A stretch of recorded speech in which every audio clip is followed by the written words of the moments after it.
Hello students, welcome back to SQL mathematics. Students, हम book पढ़ रहे हैं कॉम्प्लेक्स एनालिसिस। चैप्टर चल रहा है हमारे पास सिंगुलरिटीज।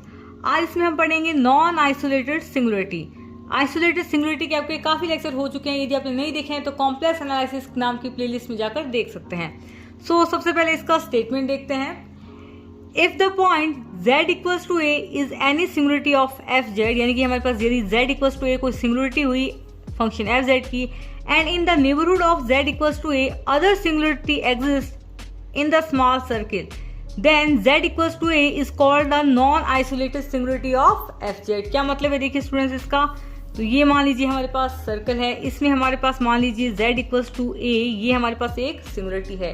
तो यदि ये जो हमारे पास मान लीजिए ये स्मॉल सर्किल है, इसके अंदर और भी काफी सारी सिंगुलरिटी हुई, ठीक है। ये जो हमारे पास z इक्वल्स टू a है ना, देखिए in neighbourhood of z equals to a, तो ये हमारे पास नेबरहुड है z इक्वल्स टू a का, ठीक है।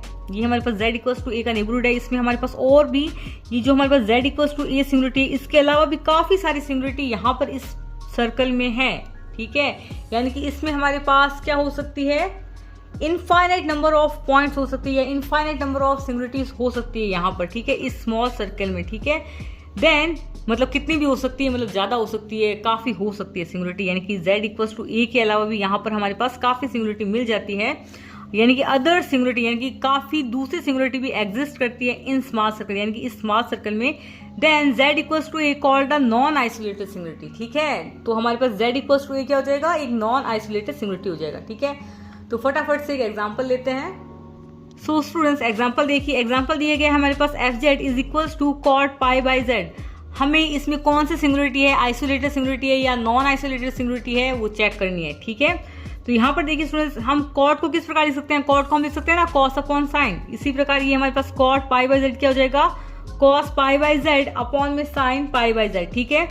अब देखिए स्टूडेंट्स, यदि हमारे पोल्स फाइंड करने हैं या कोई सिंगुलरिटी फाइंड करनी है, तो हम क्या करते हैं, या तो आप न्यूमरेटर को भी जीरो कर सकते हैं और डिनोमिनेटर को भी जीरो कर सकते हैं, ठीक है। न्यूमरेटर को यदि आप जीरो करते हैं तो उससे जीरोस निकलते हैं, और यदि आप डिनोमिनेटर को जीरो करते हैं तो आपके पोल्स निकलते हैं। तो यहाँ पर हम डिनोमिनेटर को जीरो करेंगे।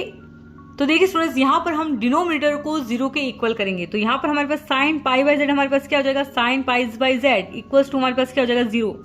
यहाँ पर ये जो डिनोमिनेटर है इसको आप इस प्रकार लिखेंगे, sine pi by z is equals to zero, ठीक है। अब यहाँ पर जीरो को मैं इस प्रकार लिख सकती हूँ, साइन एन पाई। साइन एन पाई हमारे पास क्या होता है, जीरो ही होता है, ठीक है। जैसे साइन एन की वैल्यू हमने 1 रखी, ठीक है, तो ये हो जाएगा साइन पाई। साइन पाई हमारे पास क्या होता है, क्या होता है बताओ, जीरो, ठीक है। तो यहाँ पर ये साइन से साइन कैंसिल हो जाएगा, बचेगा हमारे पास में pi by Z equals to N pi. यहाँ से हम जेड की वैल्यू निकालेंगे, ठीक है। तो ये पाई से पाई कैंसिल हो गया, जेड इक्वल्स टू आ जाएगा हमारे पास में 1 अपॉन एन, ठीक है। स्टूडेंट्स, यहाँ पर हमें z की वैल्यू प्राप्त हुई है, z equals to 1 upon n। तो यहाँ पर n है हमारे पास 1 2 3 4 से लेकर इन्फिनिटी तक, ठीक है। तो जब हम n इक्वल्स टू 1 रखेंगे तो हमारे पास 1 आएगा यहाँ पर, ठीक है। n इक्वल्स टू 2 रखेंगे तो ये हमारे पास 1 अपॉन 2 आ जाएगा। इसी प्रकार हम ये लास्ट वाली टर्म रखेंगे, यानी कि n इक्वल्स टू इन्फिनिटी रखेंगे तो ये हमारे पास क्या जाएगा, फर्स्ट जीरो आ जाएगा, ठीक है। इसी प्रकार ये टर्म चलती जाएगी। तो यहाँ पर हमारे पास कहीं आगे जाते जाते ये 1 अपॉन कितने zero zero zero zero 1 upon मतलब बहुत सारे जीरो, मतलब ये काफी छोटी टर्म हो जाएगी, ठीक है। इसके बाद हम इसमें यहाँ पर आगे जाते जाएंगे तो यहाँ पर ये 1 अपॉन 1 0 0 0 0 0 मतलब कितने जीरो हो सकते हैं, ठीक है। तो ये जो हमारे पास टर्म होगी, जो आगे हम जाएंगे 1 अपॉन में ये करोड़ जीरो, 1 अपॉन में लाख जीरो, 1 अपॉन में अरब जीरो, 1 अपॉन में खरब जीरो, ठीक है ना। तो स्टूडेंट्स, ये जो हमारे पास सिंगुलरिटीज होगी 1 अपॉन करोड़ जीरो वाली, 1 अपॉन लाख जीरो वाली, 1 अपॉन बहुत सारे जीरो वाली, तो वो हमारे पास क्या होगी, इस जीरो के निकट होगी, है ना। तो मान लीजिए ये जीरो वाली सिंगुलरिटी है, इसमें हमारे पास ये z इक्वल्स टू जीरो इस एक प्रकार की सिंगुलरिटी है, ठीक है। अब जीरो के पास में थोड़ी सी एक और सिंगुलरिटी है, वो जीरो के और पास में सिंगुलरिटी है। इसी प्रकार काफी सारी सिंगुलरिटी यहाँ पर जीरो के आसपास में रहेगी, ठीक है। मतलब काफी बहुत सारी सिंगुलरिटी यहाँ पर जीरो के आसपास में रहेगी, तो ठीक है। तो ये हो जाएगा जैसे 1 हो गया, 1 अपॉन 2 हो गया, 1 अपॉन 3 हो गया। तो ये वाली सिंगुलरिटी तो हमारे पास क्या हो जाएगी, आइसोलेटेड सिंगुलरिटी, ठीक है।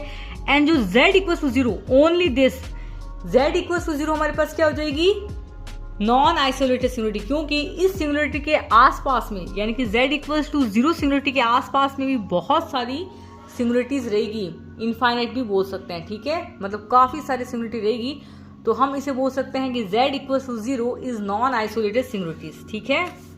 सो स्टूडेंट्स, यहाँ पर हमारे पास ओनली z इक्वल्स टू 0 क्या हो जाएगी, नॉन आइसोलेटेड सिंगुलरिटी, ठीक है।